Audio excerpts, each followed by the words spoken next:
Boise State's athletic director is upset about the new straight seeding college football playoff model. Let's talk about why that is and why he should probably cry more. What's up, kinfolk? It's RJ Young. I am not on a step mill. If this is your first time watching the #1 college football show, welcome. Thank you for joining us here. We talk college football year round. We talk football year round. So if that is something you're into, go ahead and hit that subscribe button, like this video, and answer the question in the comments below. Did you know Boise State's athletic director's name is Jeremiah Dickey? If you did not, I don't blame you. It's my job to know. National college football analyst at Fox Sports. My day job means I think about college football all the time, even when I'm not supposed to be. But I was kind of shocked that in a group text I'm in, I got thrown a tweet that Jeremiah Dickey sent, to which homie in the group chat says, RJ, who in the F word is Jeremiah Dickey, and why is he mad about the college football playoff? To which I was like, you know what? This is probably a good segment because I didn't think this was going to hit the nerve that it did. But I did expect this to happen. So the reason that this hit a nerve is the straight seeding model is going to reward Power 4 teams, particularly in the Big Ten and the SEC. If we take a look at the top 25 rankings since the College Football Playoff Selection Committee has been formed and since they started ranking teams, we know that a team with one loss or even two losses that plays in one of those two conferences is valued higher than an undefeated or one-loss Boise State, right? And the reason for this is quite simple. The SEC is a tougher conference and a better conference. The Big Ten is a tougher conference and a better conference. But because of the new structure, it takes all of the wind out of the conference champion conversation, making it all but unimportant who wins the conference championship game at any level, because we're no longer awarding first round buys to conference champions. So both Arizona State and Boise State would have been properly seeded and had to have played at least one more game before getting to a quarterfinal against against Texas, and then Penn State.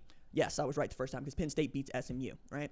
We're also looking at this going, okay, if SMU is undefeated and they lose the conference championship game, do they get in? Not necessarily. That might be the Alabama spot, which is what many Alabama fans wanted. They're going, we're a better football team than them. To which SMU gets to say, yeah, but we didn't lose to Oklahoma, so we got that going for us.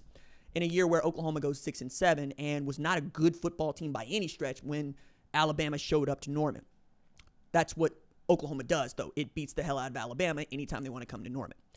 Now we're talking about Boise State, who had a magical season, not unlike Indiana, when their loss came to the #1 ranked team in the country and they ran the table against inferior competition to get to the college football playoff, winning their Mountain West championship against a good UNLV team. You also have Ashton Jeanty, who rushes for over 2,600 yards in 14 games and comes up just short of Barry Sanders' record, which I think should be out of reach for anybody because he did his numbers with 11 games, not 14. Give him 3 more games, and Barry Sanders is likely to go for another 1,000 yards. That's the kind of year he was having. He's putting up something like 220 yards per game. Had a couple 300-yard rushing games in 1988 when he won the Heisman Trophy. One of these is not like the others. But I digress in that Boise State was able to take advantage of that automatic spot for the highest-ranked Group of 5 champion and get themselves into a position to play in the Fiesta Bowl against a really good Penn State team. Now we know with the straight seeding that just by making the SEC or the Big Ten championship game, you're probably going to be one of the 4 or even 5 highest seeded teams in the college football playoff in 2025. This makes winning the conference championship not as important. I never thought that the conference championship game was as important as many make it out to be. However, when you're talking about playing for automatic spots, yeah, it can be, but it should not punish the team that makes the conference championship and loses. This is what that is doing. It's saying, hey, if we want to try to force our league to play for this conference championship, then we should make it worth their while for getting there, which is basically if you make the Power 2 Super Conference championship game, you're probably going to get in the playoff, period. You could probably get boat raced and still make the playoff. You wouldn't be one of the 4 highest seeds, but you'd make the playoff, right? To say Indiana, for instance, would have probably made the playoff if they lost to Ohio State by the margin they lost to them in the regular season, or Oregon or Penn State, or whomever you want to put in that spot. You've also opened up more opportunities for teams that didn't play in the conference championship, but we think are good, to make the college football playoff in a much more friendly way. So Tennessee still gets in there, but they don't have to face, say, Ohio State to start, right? Or maybe they do, depending on how you want to see those two programs. Boise State's athletic director's in his feelings because he's being boxed out. Full stop. Like, not only are you being boxed out from making the playoff, it's going to be difficult for a group of 5 team to make this thing if we go to the kind of structure that I think we're going to. But also, they're not going to get a high-ranked seed. It's just not going to happen. We're never going to look at the schedule that Boise State plays in the Mountain West, and we're never going to look at it the same way we do Tennessee, right? Or Iowa State, for that matter, who played in the Big 12 championship game, but probably has an argument to get into this thing alongside somebody like SMU, if you're going to do that sort of calculus. But do you want the 4th or 5th best team in the Big 10 or the SEC to make that? What you're also doing is protecting the brands in these conferences that make the sport go. As much as I do crow about how much money college football is making, and it will continue to make, as the $7.8, keep forgetting, billion that ESPN paid for the college football playoff rights is already seeming undervalued because they're going to expand to 16 teams. And you're going to broadcast more games. And the more you put those brand name teams into the playoff, the more people you're going to get from other parts of sports to watch them. I submit to you, the reason that Colorado is such a big deal at the level that it is because people that don't normally follow college football follow Colorado in college football. And that's what you want. You want to grow the sport. You want to get more people involved in what you're doing. Best way to do that is to put teams in there that they kind of know about. Ohio State, they know about. Oklahoma, they know about. Alabama, they know about. Georgia, they know about. Even Clemson has created something like a market advantage in getting into the playoff where they are a positive to be in the playoff.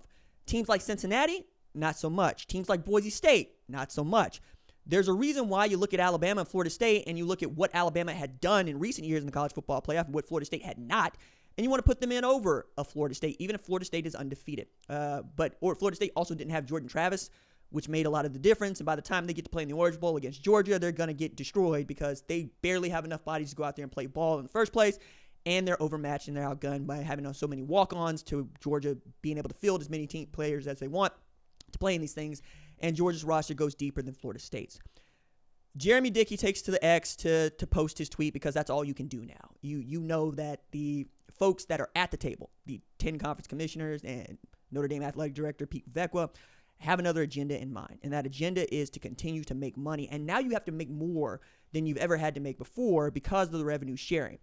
I mentioned this when I did the segment about Oklahoma and the layoffs, about 5% cuts, because the budget has gotten smaller. That's what it means.